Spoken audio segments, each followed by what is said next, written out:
Hello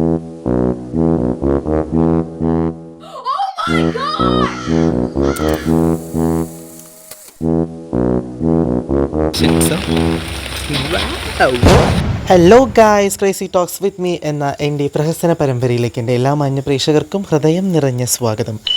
മുടി ഒന്ന് വെട്ടിക്കൂടെ, മുഖം കാണുന്നില്ല, ഒന്ന് മെനയായി നടന്നൂടെ, ഞങ്ങളെ പറയിപ്പിക്കാതെ എന്ന വീട്ടുകാരുടെ അതിപ്രസരമേറിയ കുത്തുവാക്കുകൾക്കൊടുവിൽ മുടിയുടെ നീളമൊന്നൽപ്പം കുറയ്ക്കുവാൻ വേണ്ടി ഞാൻ എൻ്റെ ഫേവറേറ്റ് സ്പോട്ടായ സ്റ്റുഡിയോ ടീയിലേക്ക് യാത്ര തിരിച്ചിരിക്കുകയാണ് ഗായ്സ്. അശോകേട്ടനോടുള്ള എൻ്റെ എല്ലാ വിശ്വാസത്തോടെയും ധൈര്യത്തോടെയും കൂടിയാണ് ഞാൻ ഇരിക്കുന്നത്. എങ്കിലും തെല്ലൊന്ന് എൻ്റെ ഹൃദയം പിടയ്ക്കുന്ന കാഴ്ച എൻ്റെ മുഖത്ത് നിങ്ങൾക്ക് കാണാൻ സാധിക്കുന്നുണ്ടെന്ന് ഞാൻ വിശ്വസിക്കുന്നു.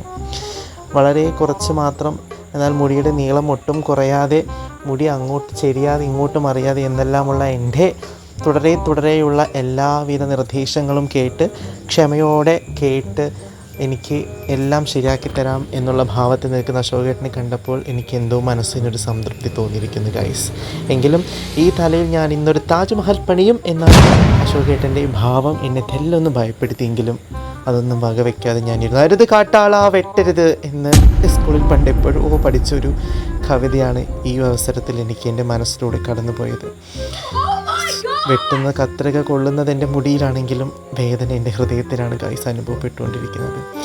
അങ്ങനെ നീണ്ട നേരത്തെ കഷ്ടപ്പാടിനൊടുവിൽ ഒരു 10 ഏക്കർ കാട് വെട്ടിത്തെളിച്ച സന്തോഷത്തോടെ അശോകേട്ടൻ എൻ്റെ കണ്ണാടിയിൽ കാണിച്ചു. പോരെ, എണീറ്റ് പൊയ്ക്കൂടെ ഇനിയെങ്കിലും എന്ന് അശോകേട്ടൻ്റെ മനസ്സ് പറയുന്നത് കേട്ടു. എങ്കിലും അതൊന്നും വകവയ്ക്കാതെ ഞാൻ അവിടെ ഇരുന്നു ഗൈസ്. അങ്ങനെ എൻ്റെ മുടി ഉണക്കുന്ന ആധുനിക യന്ത്രത്തിൻ്റെ സഹായത്തോടെ അശോകേട്ടൻ അതിഗംഭീരമായി ഉണക്കിക്കൊണ്ടിരിക്കുന്ന കാഴ്ചയാണ് നിങ്ങളിവിടെ കണ്ടുകൊണ്ടിരിക്കുന്നത്.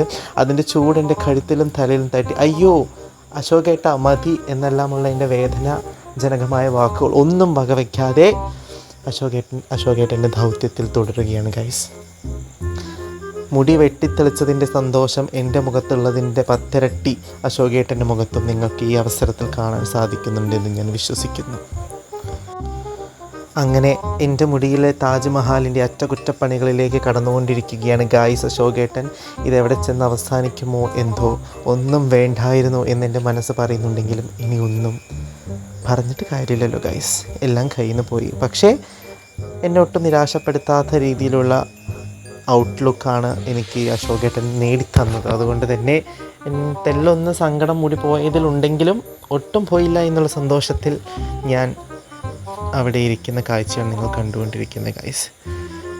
എന്താണ് ഇത് വെട്ടിയിട്ട് വന്നിരിക്കുന്നത്, എല്ലാം തലയിൽ അതുപോലെ തന്നെ ഉണ്ടല്ലോ എന്ന അമ്മയുടെ പറച്ചിൽ മനസ്സിൽ മുൻകൂട്ടി കേട്ടെങ്കിലും അത് എപ്പോഴും ഉള്ളതല്ലേ എന്ന് ഞാൻ തന്നെ എന്നെ പറഞ്ഞ് ആശ്വസിപ്പിച്ചു ഗൈസ്. ഇതാണ് ഏകദേശമുള്ള അവസാന വ്യൂ. ഒരു 2 ഏക്കർ കാട് ഒറ്റയ്ക്ക് നിന്ന് വെട്ടിത്തെളിച്ച ഒരു കർഷകൻ്റെ അതേ സംതൃപ്തിയും സമാധാനവുമാണ് അശോകേട്ടൻ്റെ മുഖത്ത് ഈ അവസാന വേളകളിൽ ഞാൻ കണ്ടുകൊണ്ടിരിക്കുന്നത്. അശോകേട്ടൻ ആ സന്തോഷ പ്രകടനങ്ങൾ കൂട്ടുകാരെയും അറിയിക്കുന്നു. അങ്ങനെ നീണ്ട നേരത്തെ എൻ്റെ ഫോൺ വിളിക്കൊടുവിൽ നമ്മളുടെ പ്രിയ സുഹൃത്തായ അശ്വിൻ എന്നെ വീട്ടിലേക്ക് എത്തിക്കുവാൻ സഹായത്തിനായി വണ്ടിയും എടുത്ത് വന്നിരിക്കുകയാണ് ഗൈസ്. മഴയത്ത് ഞാൻ നനഞ്ഞാലും അവൻ്റെ ശരീരത്തെ സംരക്ഷിക്കാനായി കോട്ടിട്ട് വന്നിരിക്കുന്ന കാഴ്ചയാണ് നിങ്ങൾ കണ്ടത്. മഴയല്ലേ, എന്നാൽ ഒരു ചായ കുടിക്കാം എന്ന പറച്ചിലിൽ കടയിൽ കയറി ചായയിൽ കടി 2ആയി 3ആയി 4ആയി 5ആയി 6ആയി ഗൈസ്. അങ്ങനെ 190 രൂപയോളം ചായക്കടയിലേക്ക് ഗൂഗിൾ പേ ചെയ്ത് കൊടുത്ത് ഞങ്ങൾ യാത്ര തിരിച്ചു. അങ്ങനെ എൻ്റെ മുടിവെട്ടൽ മഹാമകം ഇവിടെ അവസാനിച്ചിരിക്കുകയാണ് ഗൈസ്. വേറൊരു വീഡിയോയിൽ വീണ്ടും കാണുന്നത് വരെ ബൈ.